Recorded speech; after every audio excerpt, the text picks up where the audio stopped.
வாழ்க்கைக்கு முக்கியமான சத்தியம் ஒன்னு சொல்ல போறேன். எங்களுக்கு நல்லது நடந்த முக்கிய சம்பவமே. கிறிஸ்துவுக்குள் அன்பார்ந்தவர்களே, இந்த காலை நேரத்திலே உங்களை சந்திப்பதில் மிகுந்த மகிழ்ச்சி அடைகிறோம். ஆண்டவராகிய இயேசு கிறிஸ்துவின் பரிசுத்த நாமம் மகிமைப்படுவதாக. நேற்று பரிசுத்த ஓய்வு நாள் இல்லைங்களா? நீங்கள் நாளைக்கு போயிருப்பீங்க, தேவனை ஆராதித்திருப்பீங்க. ஒரு கூட்டு ஆராதனை, குடும்பத்தில் தனிப்பட்ட விதமான குடும்ப ஆராதனை. நேற்று ஒரு கூட்டு ஆராதனை, அது ரொம்ப விசேஷமானது பாருங்கள், ரொம்ப ரொம்ப விசேஷமானது. ஆகவே நீங்கள் ஆண்டவருக்கு காணிக்கைகளையும் சாட்சிகளையும் இப்படிப்பட்ட நல்ல காரியங்களையும் செய்து தேவனை மகிமைப்படுத்தியிருக்கிறீர்கள். 2024 வருஷம் 7வது மாதம் 22ஆம் தேதி 21 நாளில் முடிச்சிட்டோம் இல்லைங்களா? ஆகவே நீங்கள் ஒருவேளை நேற்று எப்படி இருந்துச்சுன்னு உங்களுக்கு நல்லா தெரியும். ஆண்டவர் விடுதலையோடு கூட உங்களை வீட்டுக்கு அனுப்பிச்சிருக்கிறாரு. இந்த வாரத்தை துவங்கி நம்முடைய வேலைகள், நம்முடைய படிப்பு, நம்முடைய குடும்பம், நம்ம சபை, நம்முடைய ஊழியங்கள் சிறப்போடு கூட செய்வோம். கர்த்தர் நம்மோடு கூட இருக்கிறார். அந்த உணர்வோடு கூட நாம் கடந்து போவோம். கர்த்தர் நம்மை ஆசீர்வதிப்பார். எப்பொழுதும் பாடுகிற பாடல் உண்டு அல்லவா? இன்னைக்கு ஒரு பாடலை பாடி ஜெபிக்கலாம்.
சிறையிருப்பை அவர் மாற்றிவிட, இழந்த யாவையும் பெற்றுக்கொள்ள சிறையிருப்பை அவர் மாற்றிவிட, சத்துரு முன்பாக தலை உயர்த்த எந்த எல்லைகள் ஜெயம் எடுக்க யுத்தம் செய்வார், எனக்காய் யுத்தம் செய்வார், யுத்தம் செய்வார், எனக்காய் யுத்தம் செய்வார்.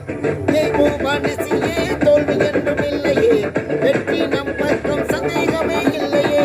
ஏகோ மனுஷியே தோல்வி என்றும் இல்லையே, வெற்றி நம் பக்கம் சந்தேகமே இல்லையே.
தோல்வி என்றும் இல்லையே, வெற்றி நம் பக்கம் சந்தேகமே இல்லையே.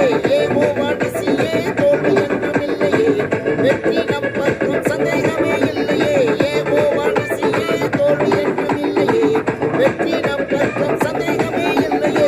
யெகோவா நிசியே, தோல்வி என்றும் இல்லையே, வெற்றி நம் பக்கம் சந்தேகமே இல்லையே.